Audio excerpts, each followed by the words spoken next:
नमस्कार.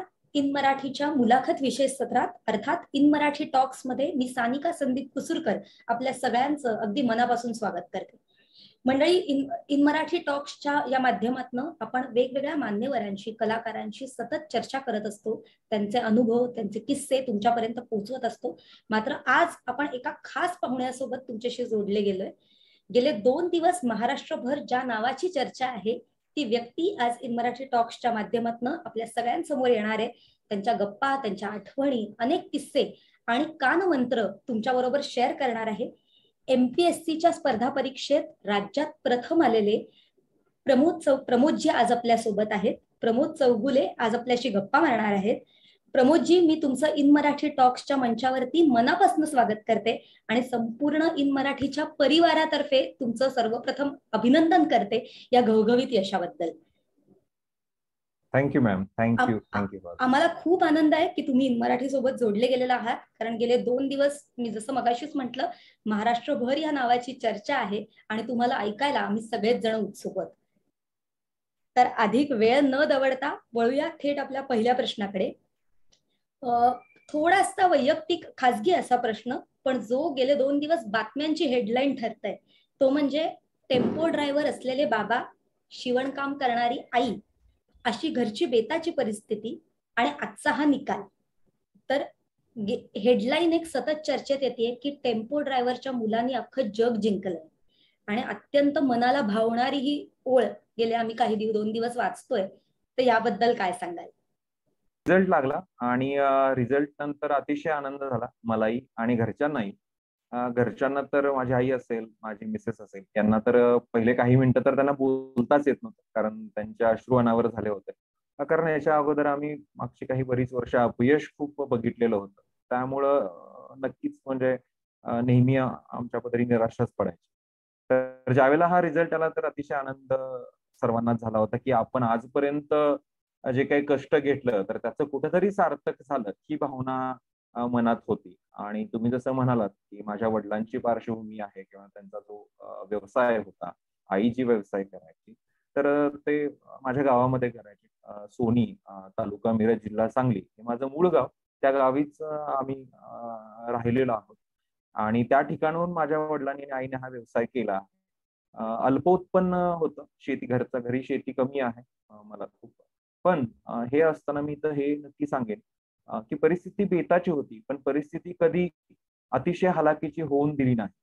म्हणजे पैसे कमी होते, पण कमी पैशाला चिकाटीनं कसं वापरलं पाहिजे हे माझ्या आई वडिलांना माहिती होतं.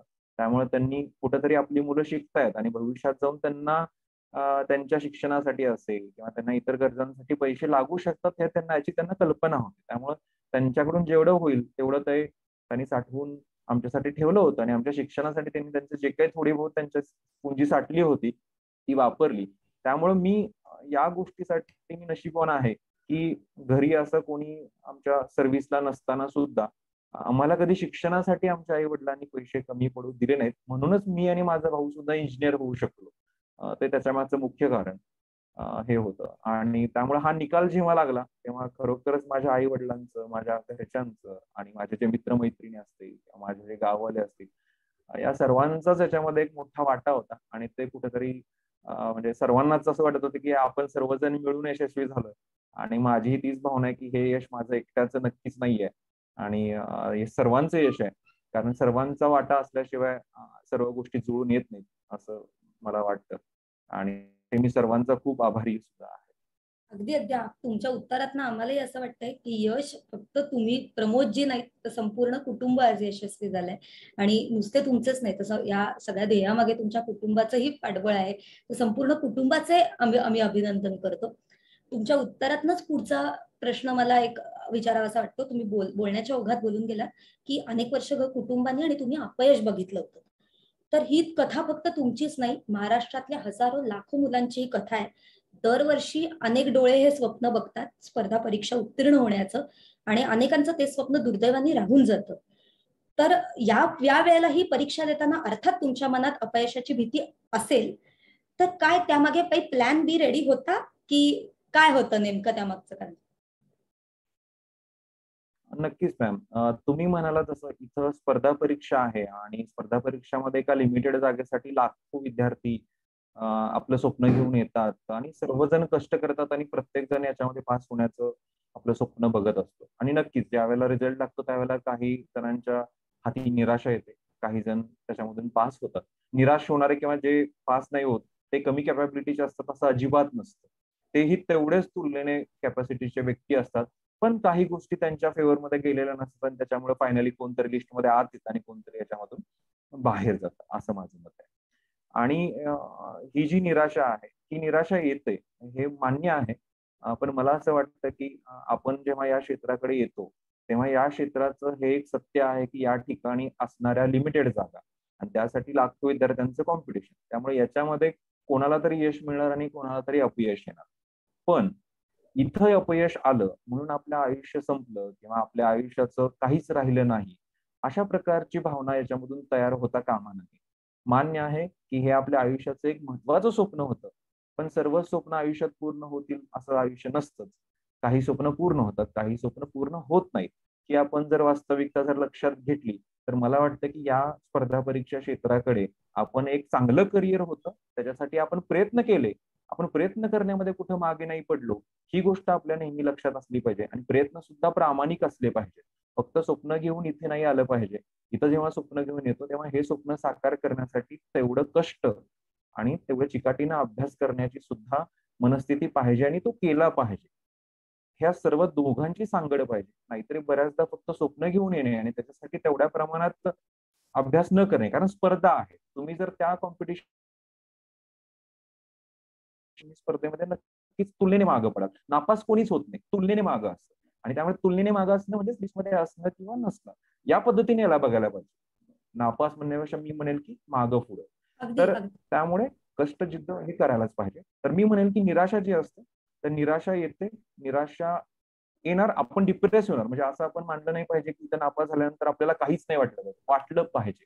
जेव्हा आपल्याला काहीतरी वाटतं तेव्हा आपण त्याच्यावरती मार्ग शोधतो. जर आपल्याला काहीच नाही वाटलं तरी आपण पुन्हा तोच परफॉर्मन्स काय करतो, रिपीट करतो. तर अगदी मला असं वाटतं की म्हणजे आपल्याला निराश झाल्यानंतर आपलं जे फिलिंग येतं, त्या फिलिंग वरती आपल्याला वाईट वाटतं आणि ते ह्युमनलीच आहे की बाबा आपल्याला अपयश आलं की वाईट वाटतं. पण मला म्हणायचं त्याच्यामध्ये खचून न जाता निराशेच्या गर्तेमध्ये आपण अडकून न राहता त्याच्यावरती आपण मार्ग शोधला पाहिजे. आणि हा मार्ग शोधताना मला असं वाटतं की मित्र असतील, घरचे असतील, या सर्वांनी त्याच्यामध्ये मदत केली पाहिजे आणि त्याच्यामधून मार्ग शोधला पाहिजे. फार महत्वाचा कानमंत्र तुम्ही लोकांना दिलाय. कारण अभ्यास कसा करावा हे बरेच जण सांगतात, पण अपयश आल्यानंतर काय करावं हे सांगणार कुणीतरी हक्काचं लागतं. आणि तुमच्यासारख्या अनुभवी व्यक्तींनी दिलंय. मला वाटतं महाराष्ट्रातल्या प्रत्येक मुलांनी हे ऐकलं पाहिजे आणि आत्मसात केलं पाहिजे. सध्या आपण स्पर्धा परीक्षा आणि विद्यार्थ्यांची मेहनत यावर बोलतोय आणि त्याच विषयी माझ्या मनातला एक छोटासा प्रश्न आहे जो मला आवर्जून विचारावासा वाटतो. जसं मी मगाशी म्हटलं, हजारो मुलं हे स्वप्न बघतात आणि एकदा अपयश आलं तर दुसऱ्यांदा प्रयत्न करतात, दुसऱ्यांदा आलं तर तिसऱ्यांदा प्रयत्न करतात. प्रयत्न हे जरूर करत राहिले पाहिजेत प्रत्येकाने. पण या दरम्यान अनेक मुलांची अनेक वर्ष वाया जातात आणि तारुण्याची, तरुणाईची अनेक महत्वाची वर्ष या खर्चिली जातात आपण असं म्हणू, तरीही यश मिळत नाही. तर तुमच्या मते नेमकी किती वर्ष हा प्रयत्न केला पाहिजे आणि किती वर्षांनंतर आपण कुठेतरी स्वतःलाच सांगितलं पाहिजे की नाही बाबा, आपल्याच्याने नाही होते आणि आपण थांबलं पाहिजे. आणि ह्यालाच धरून एक पुढचा प्रश्न असा आहे ह्याच्याशीच निगडीत, की प्रयत्न करताना मुलं फक्त अभ्यास एके अभ्यास करत असतात. कारण इतकी कठीण परीक्षा आहे की तुम्ही अभ्यासाव्यतिरिक्त दुसरं काहीही करू शकत नाही. तर फक्त परीक्षेचा अभ्यास, एकीकडे अभ्यास करतोय तरीही यश मिळत नाहीये, वर्ष खर्चिली जात आहेत. अशी एकीकडे परिस्थिती असताना दुसरीकडे कुठलीही वेगळी स्किल्स ज्याला आपण म्हणतो ती आत्मसात करण्याचं काही काही कारणांनी राहून जातं. त्यामुळे पुढे समजा यश मिळालं नाही तर नव्या क्षेत्रात काम करताना, नोकरी शोधताना थोडी अडचण निर्माण होते. तर याबाबत तुमचा काय अनुभव आहे, तुम्ही काय सांगाल?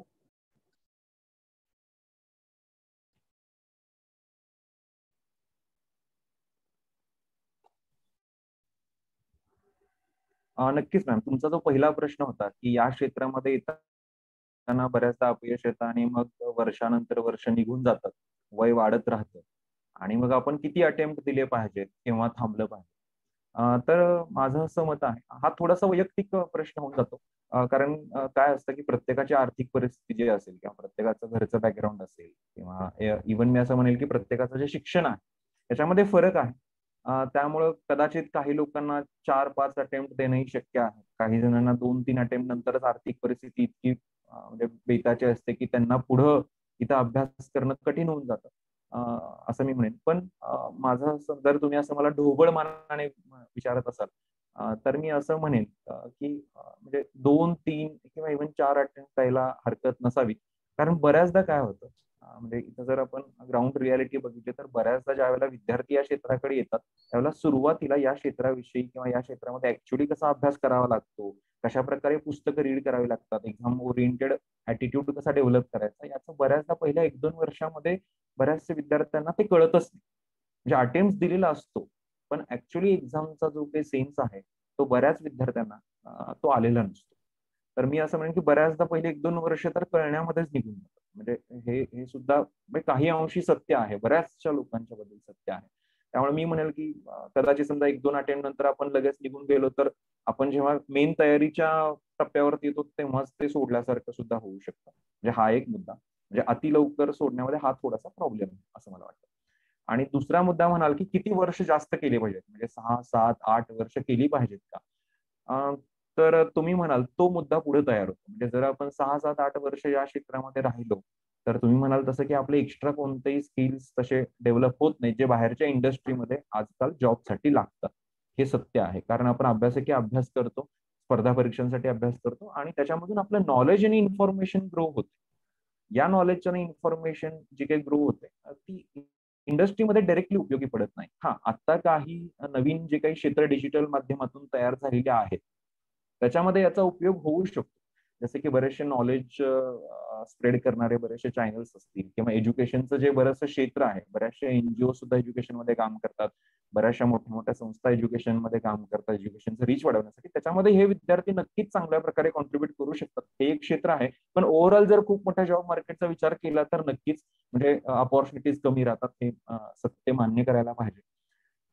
तर मला असं वाटतं की खूप जास्त काळ टिकून राहिला पाहिजे असं म्हणजे मी म्हणेल की राहिलं पाहिजे.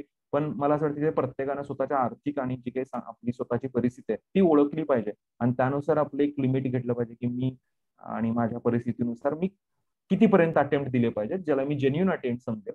आणि त्याच्यानंतर आपण जो काही प्लॅन बी असेल आपला, त्या प्लॅन बी वरती काम करायला चालू केलं पाहिजे, जेणेकरून भविष्यामध्ये आपल्याला एक जर क्षेत्र बदलायचं झालं तर त्याच्यामध्ये अडचण यायला. अगदी अगदी फार महत्वाचा मुद्दा तुम्ही इथे मांडलात. आणि मगाशी म्हटलं तसं पुन्हा एकदा पुढच्या काही काळात स्पर्धा परीक्षांच्या वाटेवरती असणाऱ्या प्रत्येक विद्यार्थ्यासाठी तुमचं हे उत्तर, तुमचं हे मार्गदर्शन निश्चित आशादायी ठरेल, मार्गदर्शन ठरेल. त्यानंतर थोडं वळूया आता कुटुंबाकडे. गेल्या वर्षी प्रसाद चौगुले हे नाव झळकलं होतं आणि यावर्षी प्रमोद चौगुले हे नाव झळकतंय. या जोडीची चर्चा गेले 2 दिवस आम्ही सगळीकडे वाचतोय, पाहतोय. तर प्रसादजींच्या मार्गदर्शनाचा कसा उपयोग झाला होता, तेही राज्यात पहिले आले होते, तुम्हीही तोच विक्रम नोंदवलाय. तर कसा मार्गदर्शन ठरलं होतं? आणि ह्यालाच धरून थोडासा एक खाजगी प्रश्न असा की बऱ्याचदा आपल्याकडे समज असतो की लग्न ठरण्याआधी आपण सेटल व्हावं आणि सेटल झाल्यावर लग्न करावं, हा एक सर्वसाधारण थोरा मोठ्यांनी शिकवलेला नियम. पण नेमकं याला छेद देत तुम्ही लग्नानंतर स्पर्धा परीक्षेची तयारी केली, तर या सगळ्यात जोडीदाराची कशी साथ मिळाली? नक्की. तर तुमचा जो मॅम पहिला प्रश्न आहे की मागच्या वर्षी प्रसाद पहिला आला. तर प्रसाद हा माझा मेहुणा आहे आणि प्रसादच्या अगोदर मी या क्षेत्रामध्ये युपीएससीच्या प्रिपरेशनसाठी आलो बर. होतो. आणि प्रसादने जेव्हा या क्षेत्राकडे येण्याचा निर्णय घेतला, त्यावेळेला येण्याच्या अगोदर आमची व्यवस्थित डिस्कशन झालं होतं की आपल्याला या क्षेत्राकडे यायचंय तर फोकस काय करायचं. कारण मी इथं 2-1 वर्ष 3 वर्ष मला ऑलरेडी झाली होती. त्यामुळे मला म्हणजे थोडं प्रॅक्टिकल रियालिटी मला आली होती की बाबा इथं काय होतं आणि इथं काय करायला पाहिजे. त्यामुळं त्यानुसार आमचं डिस्कशन झालं आणि प्रसाद जी एमपीएससी ज्या प्रकारची तयारी आहे त्या प्रकारे त्या गोष्टीसाठी प्रसाद एकदम रेडी होता. म्हणजे त्याला स्वतःलाच कॉन्फिडन्स होता की ज्या प्रकारची परीक्षेची रचना आहे ती रचना मला सूट होते आणि मी ते चांगल्या प्रकारे करू शकतो आणि खूप कमी कालावधीत मी त्याच्यामध्ये आउटपुट काढू शकतो. नंबर 1 येईल असं एक्सपेक्टेड नव्हतं. पण हा, म्हणजे मला लवकरात लवकर सक्सेस मिळू शकेल असं त्याला वाटत होतं, कारण त्याचं जनरल नॉलेज चांगलं. तर नक्कीच म्हणजे जेव्हा प्रसाद झाला त्यावेळेला अभ्यास असेल, पुस्तकं असतील, याच्यामध्ये प्रसादचं आणि माझं नेहमी डिस्कशन राहायचं. कुठली गोष्ट कुठून वाचायला पाहिजे, काय करायला पाहिजे. तर नक्कीच म्हणजे प्रसादचा मला असेल, माझा प्रसादला असेल, आम्हा दोघांना एकमेकांचा नक्कीच फायदा झालेला आहे. एकमेकांच्या अडचणी नक्कीच एकमेकांनी सॉल्व्ह केलेला आहे. तर हे म्हणजे विन विन सिच्युएशन आमच्या दोघांसाठी होती. आणि माझं हे जे काही यश आहे त्याच्यामध्ये प्रसादचा खूप मोठा वाटा आहे. कारण त्यानं मला बराच सपोर्ट सुद्धा केलेला आहे या पूर्ण प्रोसेसमध्ये.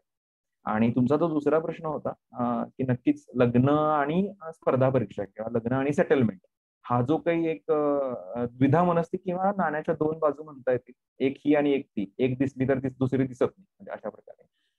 तर नक्कीच म्हणजे लग्नानंतर बऱ्याचशा जबाबदारी माणसाच्या अंगावरती पडतात, हे नाकारता येईल. कारण लग्न म्हटल्यानंतर बरेचसे रीतिरिवाज येतात आणि ते करावेच लागतात, म्हणजे आणि ते करायलाही पाहिजे, म्हणजे त्यामध्ये काहीच गैर नाहीये.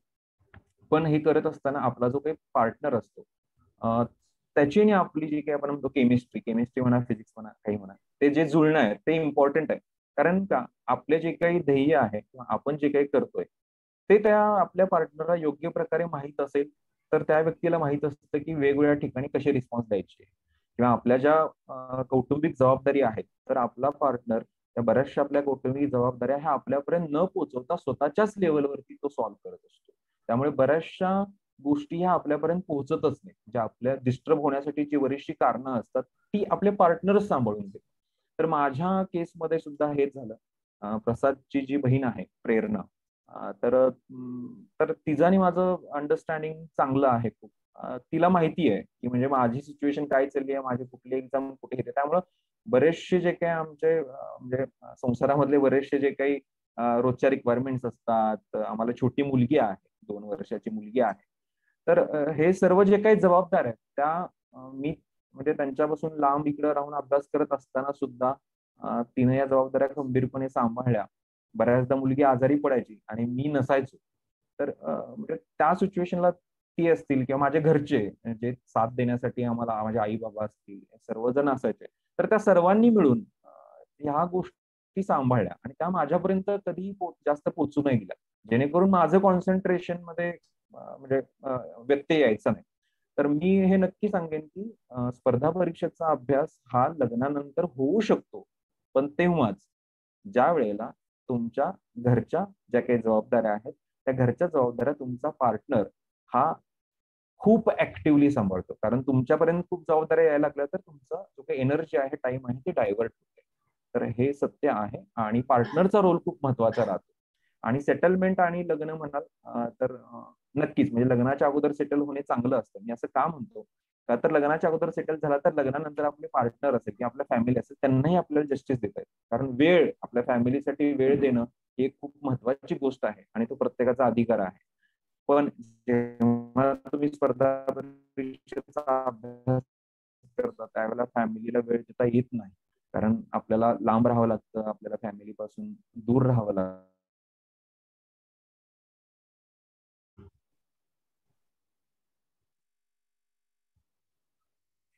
तर दूर राहावं लागतं आणि बऱ्याचशा फॅमिलीचे ज्यावेळेला गरजेचा काळ असतो तेव्हा आपण त्यांच्यासोबत नसतो.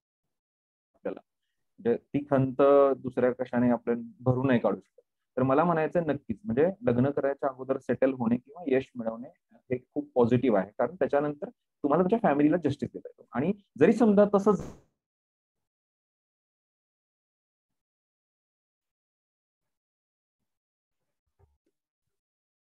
रिपीट करतो.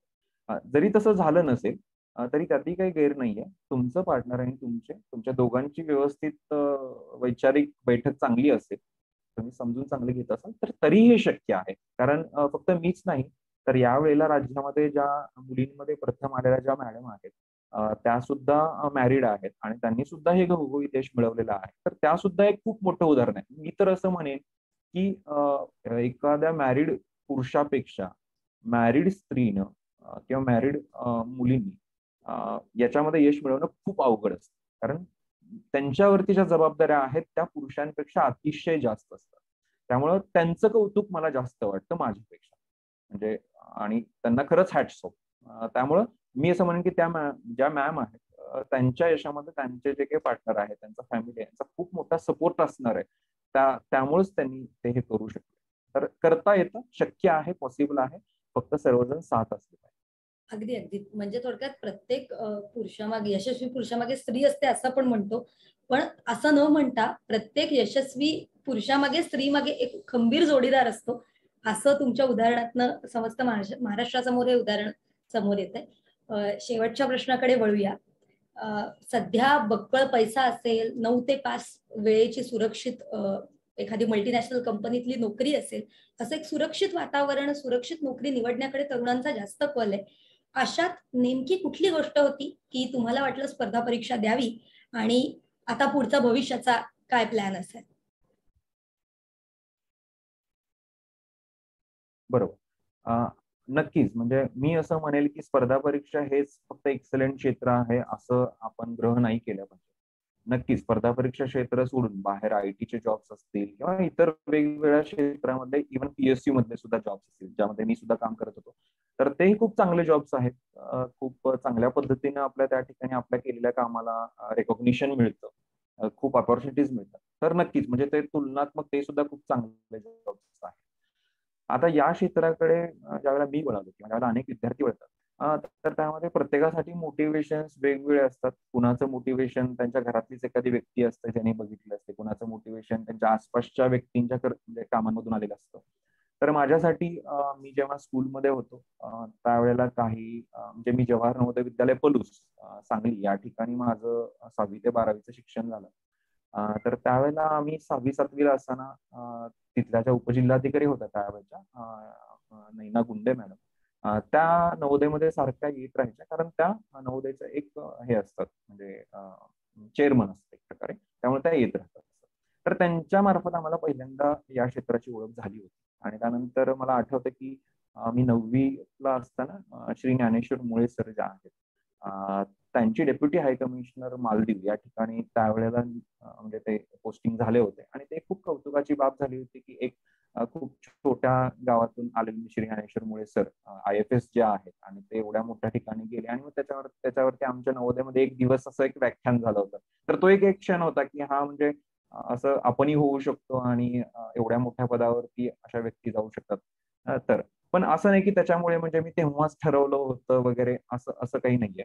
नक्की त्यानंतर मी इंजिनिअरिंगला गेलो, इंजिनिअरिंग क्षेत्रामध्ये गेलो, नोकरी सुद्धा केली.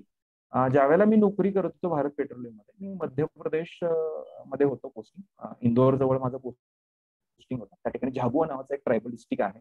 त्या डिस्ट्रिक्टमध्ये मी जवळपास मॅक्सिमम काम तिथंच केलेलं आहे.